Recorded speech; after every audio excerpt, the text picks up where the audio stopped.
నీకు దేవుని ఆశీస్సులు ఎల్లవేళల ఉండాలని, బలమైన కృపానిధి నిన్ను చల్లగా చూడాలని.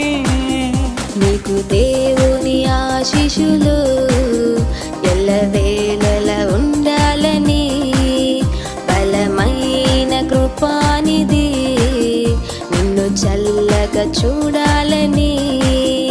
ఆశిస్తూ ప్రార్థిస్తూ దీవిస్తూ స్తుతిస్తున్నాము.